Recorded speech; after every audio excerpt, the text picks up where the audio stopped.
Assalamualaikum warahmatullahi wabarakatuh. Alhamdulillahirabbil alamin wa bihi nasta'inu ala umuri dunya waddin. Wassalatu wassalamu ala asrofil anbiya'i wal mursalin sayyidina wa maulana Muhammadin wa ala alihi wa ashabihi ajma'in, amma ba'd. Puji syukur kehadirat Allah Subhanahu wa taala yang telah memberikan rahmat hidayah kepada kita sehingga kita masih diberi kesehatan, sehingga kita masih dapat melaksanakan berbagai kegiatan yang mudah-mudahan bermanfaat bagi kita, termasuk kegiatan belajar ini. Salawat serta salam semoga dilimpahkan kepada junjungan kita Nabi besar Muhammad Sallallahu Alaihi Wasallam beserta keluarga dan para sahabatnya, amin ya rabbal alamin. Berjumpa lagi dengan video belajar. Kali ini kita melanjutkan bab 3, yakni pada bagian kegiatan membaca Quran surat Al-Baqarah ayat 83 beserta artinya, yang kemudian setelah itu menjabarkan isinya. Selanjutnya kandungan ayat tersebut, penjelasan lebih lanjut, penjelasan materi. Allah Subhanahu wa taala memerintahkan agar bertutur kata yang baik kepada sesama manusia sebagaimana firman Allah dalam Quran surat Al-Baqarah ayat 83 berikut ini. A'udzu billahi minasyaitonir rajim. Wa id akhadna mitsaqa bani Israila la ta'buduna illallah wa bil walidaini ihsana wa dzil qurba wal yatama wal masakini wa qulu linnasi husnan wa aqimus shalah wa atuz zakah thumma tawallaitum illa qalilan minkum wa antum mu'ridun. Artinya, dan ingatlah ketika kami mengambil janji dari Bani Israel, janganlah kamu menyembah selain Allah, dan berbuat baiklah kepada kedua orang tua, kerabat, anak-anak yatim, dan orang-orang miskin. Dan bertutur katalah yang baik kepada manusia, laksanakanlah sholat dan tunaikanlah zakat. Tetapi kemudian kamu berpaling, mengingkari, kecuali sebagian kecil dari kamu, dan kamu masih menjadi pembangkang. Quran surat Al-Baqarah ayat 83.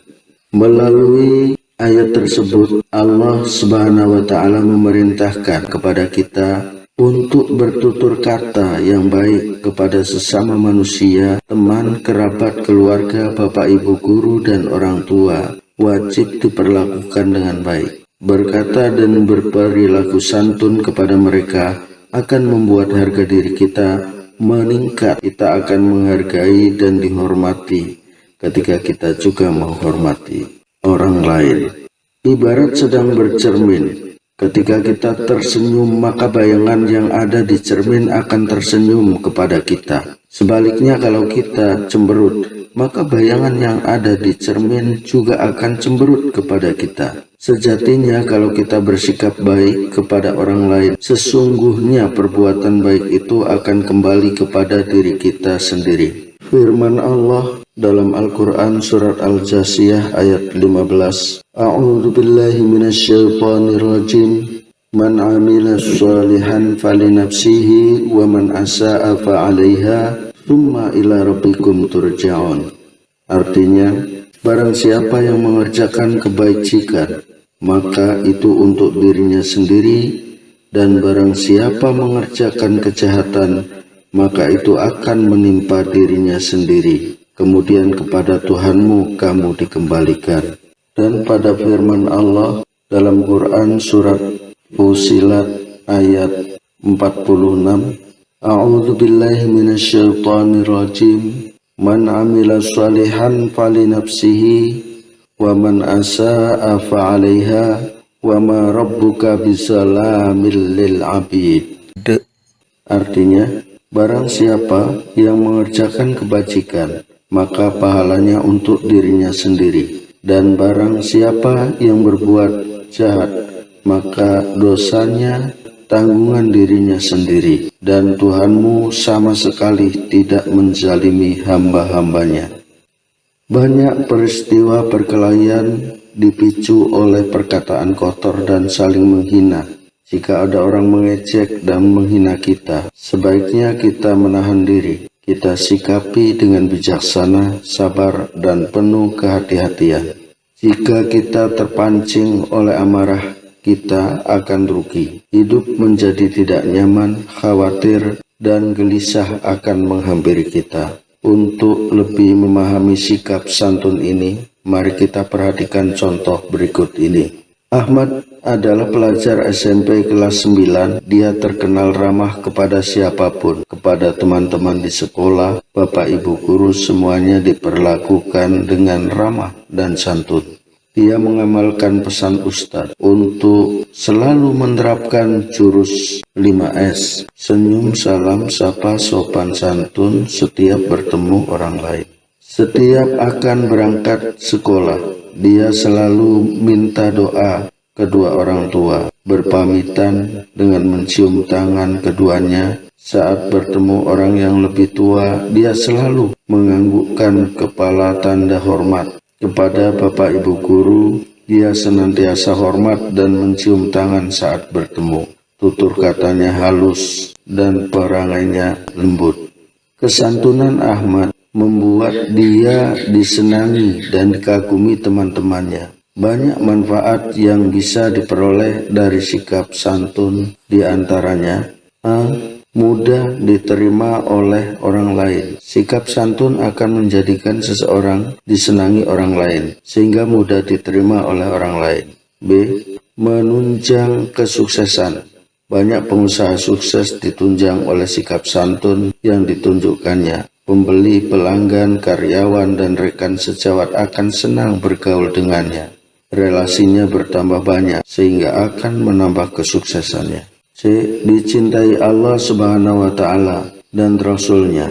Allah Subhanahu wa Ta'ala mencintai hambanya yang memiliki sikap santun. Rasulullah Shallallahu Alaihi Wasallam juga demikian. Bahkan beliau juga memiliki sikap lemah lembut dan santun yang luar biasa. 3. Malu. Malu adalah menahan diri dari perbuatan jelek, kotor, tercela, dan hina. Sifat malu itu terkadang merupakan sifat bawaan dan juga bisa merupakan hasil latihan. Namun demikian, untuk menumbuhkan rasa malu perlu usaha, niat, ilmu, serta pembiasaan. Rasa malu merupakan bagian dari iman karena dapat mendorong seseorang melakukan kebaikan dan mencegahnya dari kemaksiatan. Mari kita perhatikan hadis berikut ini. An Abi Hurairah radhiyallahu anin Nabi sallallahu alaihi wasallam qalal imanu bid'un wa sab'una syu'batan wal haya'u syu'batum minal iman. Rawahu Muslim.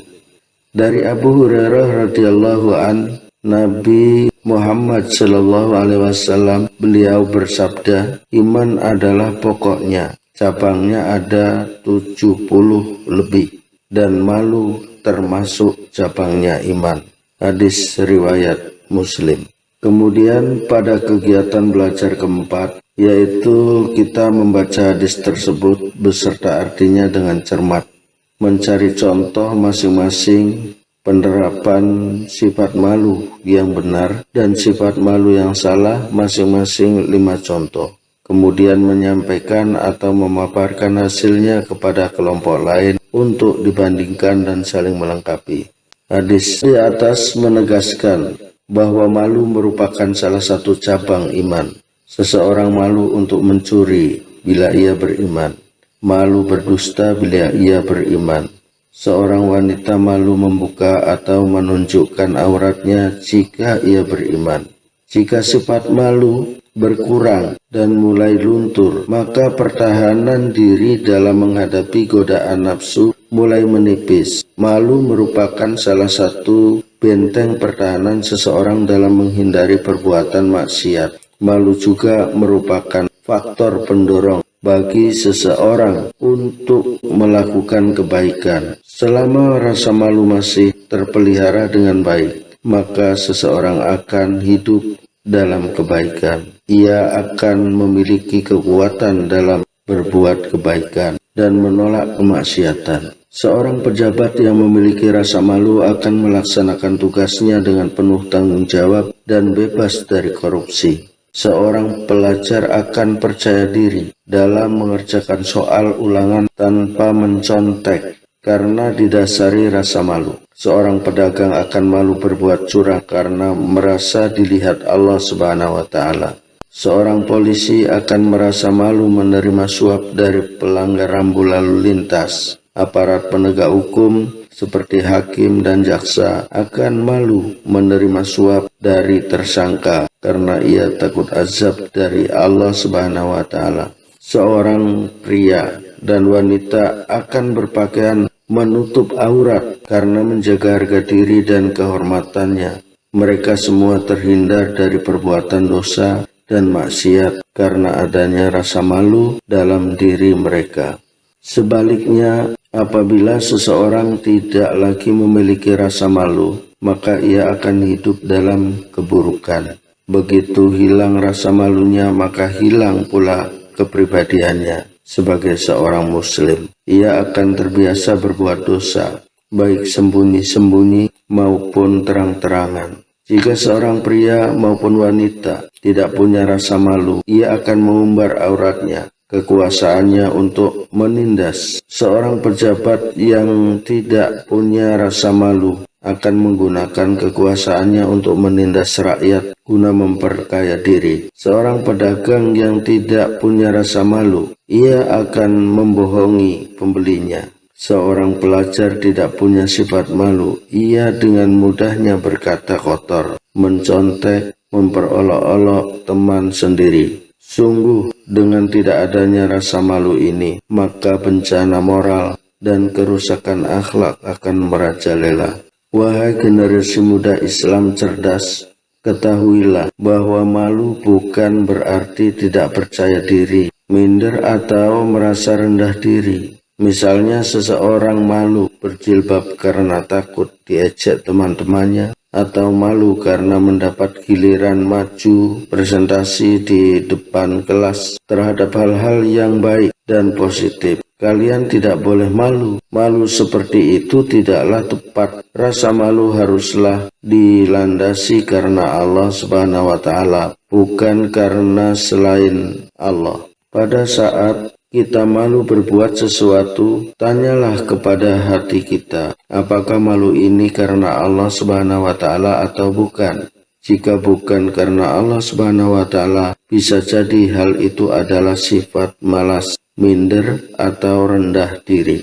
Sifat malas, minder, atau rendah diri merupakan perilaku tercela yang harus dihindari. Tahukah kalian dari mana sebenarnya sumber rasa malu? Malu berasal dari keimanan dan pengakuan akan keagungan Allah Subhanahu wa Ta'ala. Rasa malu akan muncul jika kita beriman dan menghayati betul bahwa Allah Subhanahu wa Ta'ala itu Maha Kuasa atas segala sesuatu. Allah Subhanahu wa Ta'ala Maha melihat, Maha mengetahui, dan Maha mendengar. Tidak ada yang bisa kita sembunyikan dari Allah Subhanahu wa Ta'ala. Semua aktivitas badan, pikiran, dan hati kita semua diketahui oleh Allah Subhanahu wa Ta'ala. Mari kita perhatikan contoh sifat malu berikut ini. Sebagai seorang muslimah, Hayati berpakaian rapi dan menutup aurat. Ia selalu berbusana muslimah jika pergi keluar rumah. Tidak hanya itu, Hidayati sering ditemani salah satu anggota keluarganya saat bepergian. Hal ini dilakukan untuk menghindari fitnah dan maksiat. Ia juga berusaha tidak keluar rumah pada malam hari kecuali ada keperluan yang sangat penting. Itu pun harus ditemani salah seorang anggota keluarganya. Hal ini dilakukan untuk menjaga kehormatan dan harga dirinya. Lebih dari itu, ia malu dan takut kepada Allah Subhanahu wa Ta'ala. Tidak hanya itu, Hidayati juga sangat berhati-hati ketika mengunggah foto dirinya di akun jejaring sosial seperti Facebook, dan Twitter. Ia hanya mengunggah foto-foto dengan busana yang menutup auratnya. Ada beberapa manfaat dari sifat malu, di antaranya A. Mencegah dari perbuatan tercela. Seorang yang memiliki sifat malu akan berusaha sekuat tenaga menghindari perbuatan tercela sebab ia takut kepada Allah Subhanahu wa Ta'ala. B. Mendorong berbuat kebaikan. Rasa malu kepada Allah Subhanahu wa Ta'ala akan mendorong seseorang berbuat kebaikan sebab ia tahu bahwa setiap perbuatan manusia akan dibalas oleh Allah Subhanahu wa Ta'ala di akhirat kelak. C. Mengantarkan seseorang menuju jalan yang diridhoi oleh Allah Subhanahu wa Ta'ala. Karena orang-orang yang memiliki rasa malu akan senantiasa melaksanakan perintah Allah Subhanahu wa Ta'ala dan menjauhi semua larangannya. Sekarang aktivitas siswa yang kelima, melengkapi tabel di bawah ini. Perhatikan tabelnya. Menuliskan minimal 4 manfaat daripada sifat jujur. Kemudian menuliskan minimal 4 manfaat sifat santun. Dan yang terakhir, manfaat sifat malu minimal 4. Setelah kalian mempelajari manfaat sifat malu, cermatilah cerita fiksi percakapan Fulan dengan seorang ustadz berikut ini. Malu kepada Allah Subhanahu wa Ta'ala. Seorang laki-laki, sebut saja Fulan, datang kepada ustadz meminta nasihat karena kesulitannya untuk meninggalkan dosa dan maksiat. Berikut percakapan mereka. Fulan berkata, "Wahai ustadz, aku ingin bertobat dan meninggalkan dosa, tetapi tiba-tiba aku kembali berbuat dosa. Tunjukkan padaku sesuatu yang bisa melindungiku hingga aku tidak lagi bermaksiat kepada Allah Subhanahu wa Ta'ala." Ustadz menjawab, "Jika engkau ingin bermaksiat kepada Allah Subhanahu wa Ta'ala, jangan bermaksiat di buminya." Fulan bertanya lagi, "Lalu di mana aku dapat bermaksiat?" "Di luar buminya," jawab Ustadz. "Bagaimana mungkin? Sebab seluruh bumi ini milik Allah." Tanya Fulan lebih lanjut, "Tidakkah engkau malu bahwa seluruh bumi ini milik Allah, tetapi engkau masih berbuat maksiat di atasnya? Jika engkau ingin bermaksiat, jangan memakan rezekinya." Kata Ustadz, "Bagaimana aku dapat hidup?" Tanya Fulan. "Tidakkah engkau malu memakan rezekinya sementara engkau bermaksiat kepadanya?" Ustadz melanjutkan, "Jika engkau ingin bermaksiat kepada Allah Subhanahu wa Ta'ala, lakukanlah di tempat yang tidak dilihat olehnya. Bagaimana mungkin sementara dia terus bersama kita di mana saja kita berada?" Kata Fulan, "Tidaklah engkau malu bermaksiat kepadanya sementara dia bersamamu, wa huwa ma'akum ainama kuntum, dan dekat denganmu?" Tanya Ustadz. D. Refleksi akhlak mulia. Sekarang kalian cukup mengerti mengenai jujur, santun, dan malu. Ketiganya merupakan akhlak mulia yang akan mengantarkan kita meraih kebahagiaan dunia dan akhirat. Terkait dengannya, mari lakukan refleksi diri. Tanggapilah pernyataan-pernyataan berikut menurut yang kamu rasakan dengan cara menjawab sangat yakin, yakin, tidak yakin. Nanti tugas ini kita kerjakan di Google Formulir. E. Kisah teladan. Aktivitas siswa yang keenam yaitu membaca kisah teladan berikut secara langsung atau disajikan dengan bentuk sosiodrama.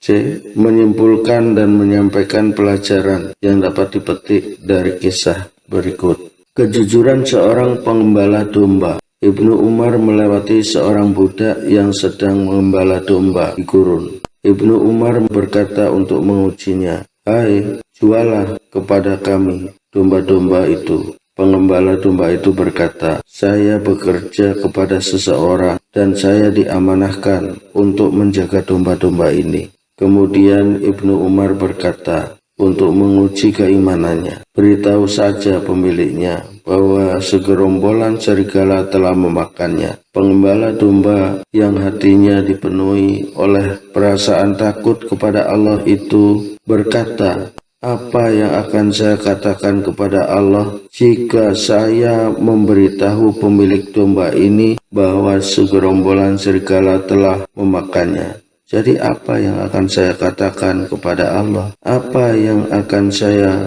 katakan ketika anggota tubuh saya kelak yang berbicara? Kemudian Ibnu Umar menangis dan mengutus seorang untuk membayar dan memerdekakannya dari statusnya sebagai budak. Rangkuman, seseorang disebut jujur apabila berkata apa adanya dan sesuai kenyataan. 2. Menurut Al-Quran surat Ali Imran ayat 77 bahwa seseorang yang ingkar janji dan melanggar sumpah akan mendapat azab yang pedih dari Allah Subhanahu wa taala. 3. Dalam Al-Ahzab ayat 70, Allah Subhanahu wa taala memerintahkan orang-orang beriman untuk bertakwa dan berkata benar. 4. Santun adalah berkata lemah lembut dan bertingkah laku halus dan baik. Ucapannya lemah lembut, tingkah lakunya halus, serta menjaga perasaan orang lain. 5. Santun mencakup dua hal, yakni santun dalam ucapan dan santun dalam perbuatan. 6. Quran Surat Al-Baqarah ayat 83 memerintahkan agar bertutur kata yang baik kepada manusia. Malu adalah menahan diri dari perbuatan jelek serta merasa sangat tidak enak hati jika melakukan perbuatan tercela. 8. Malu merupakan benteng pertahanan seseorang dalam menghindari perbuatan maksiat dan merupakan faktor pendorong untuk melakukan kebaikan. 9. Sumber sifat malu adalah keimanan dan pengakuan akan keagungan Allah Subhanahu wa taala. Untuk soal-soal ini, soal pilihan ganda, nanti dikirim di Google Formulir, nanti dikerjakan di Google Formulir. Sedangkan untuk mengerjakan soal esai nanti dikerjakan di Classroom. Semoga kegiatan belajar kali ini dapat dipahami dengan baik, bermanfaat, dapat memetik. Semoga apa yang kita lakukan bermanfaat baik bagi diri sendiri maupun bagi orang lain. Billahi taufik wal hidayah. Wassalamualaikum warahmatullahi wabarakatuh.